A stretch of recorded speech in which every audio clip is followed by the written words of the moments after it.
Assalamualaikum warahmatullahi wabarakatuh. Perkenalkan, nama saya Meisarah, NIM 2005 126273. Saya dari kelas Pendidikan Ekonomi B dari Universitas Riau dengan mata kuliah pengantar IPS. Nah, di sini saya akan menjelaskan tentang pendidikan nilai dan karakter dalam pembelajaran IPS di Madrasah Sanawiyah.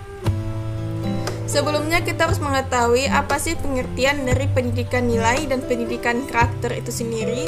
Nah, menurut Mulyana, pendidikan nilai adalah pengajaran atau bimbingan kepada peserta didik agar menyadari kebenaran, kebaikan, dan keindahan melalui proses pertimbangan nilai yang tepat dan pembiasaan bertindak yang konsisten.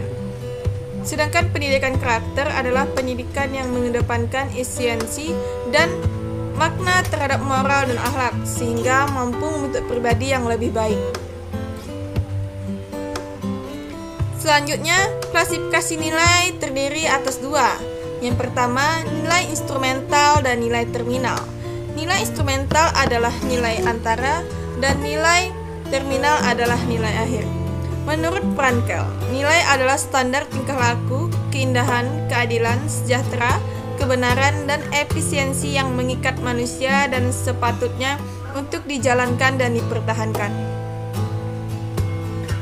Aborisi menegaskan dalam Mulyana yang bahwa nilai itu sifatnya relatif yang merupakan landasan bagi perubahan dan dapat ditanamkan melalui berbagai sumber seperti keluarga, agama, masyarakat, media massa, tradisi, dan dalam pergaulan.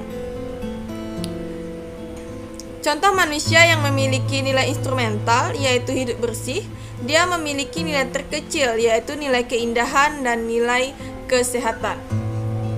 Selain itu juga ada 6 nilai menurut teori Spranger dalam Mulyana, yakni nilai teoretik, nilai ekonomis, nilai sosial, nilai estetik, nilai politik, dan nilai agama. Yang pertama, nilai teoretik, yaitu melibatkan pertimbangan logis dan rasional dan memikirkan dan membuktikan kebenaran sesuatu. Yang kedua yaitu nilai ekonomis, adalah terkait dengan pertimbangan nilai yang berkadang untung dan rugi, yang berarti mengutamakan kegunaan bagi manusia.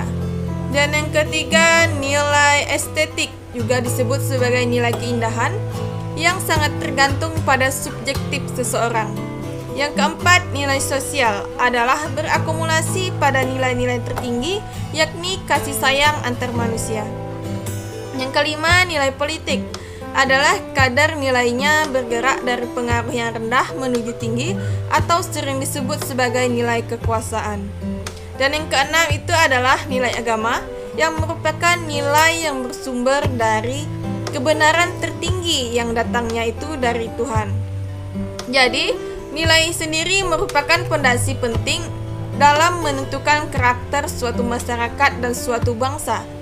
Nilai itu tidak tumbuh dengan sendirinya, tetapi melalui proses penyebaran dan penyadaran yang salah satunya adalah pendidikan di sekolah. Menurut Apaid, pendidikan ditujukan untuk menerapkan pembentukan nilai kepada anak, menghasilkan sikap yang mencerminkan nilai-nilai yang diinginkan, serta membimbing perilaku yang konsisten dengan nilai-nilai tersebut. Selain itu, sikap atau karakter atau budi pekerti mengandung 5 rumusan atau jangkauan sebagai berikut.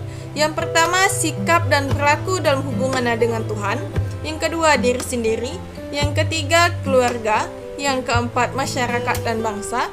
Dan yang kelima adalah alam sekitarnya. Nah, selanjutnya kita harus mengetahui apa sih tujuan IPS itu untuk mengembangkan potensi siswa belajar. Nah, yang pertama yaitu untuk memiliki kesadaran dan kepedulian terhadap masyarakat atau lingkungannya. Melalui pemahaman itu terdapat nilai-nilai sejarah dan kebudayaan masyarakat. Yang kedua, dapat mengetahui dan memahami konsep dasar dan mampu menggunakan metode yang diadaptasi dari ilmu-ilmu sosial dan mampu memecahkan masalah. Yang ketiga, mampu menggunakan model-model dan proses berpikir serta membuat keputusan untuk menyelesaikan isu dan masalah yang berkembang di dalam masyarakat.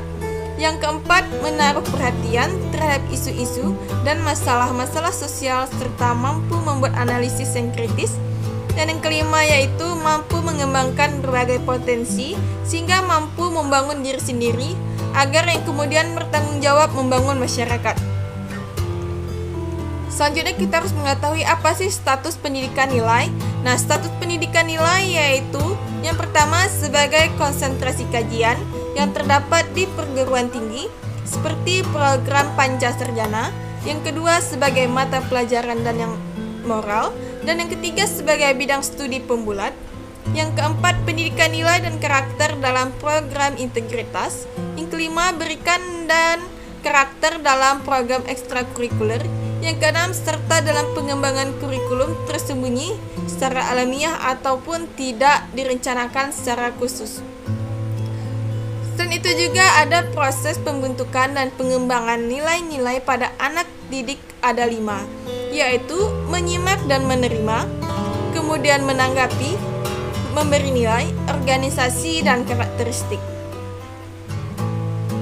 Nah, selanjutnya kita harus mengetahui apakah ada dampak dari pendidikan nilai itu. Mari kita cari tahu. Ada, yaitu nilai-nilai positif dan nilai-nilai negatif. Nilai positif yaitu amal saleh, amanah, berbaik sangka, kerja keras, berani mengambil risiko, jujur, dan seterusnya. Kemudian nilai-nilai negatif seperti anti risiko, boros, curang, berburuk sangka, egois, malas, mudah percaya, dan sebagainya. Sekian materi yang telah saya sampaikan. Saya ucapkan terima kasih. Wassalamualaikum warahmatullahi wabarakatuh.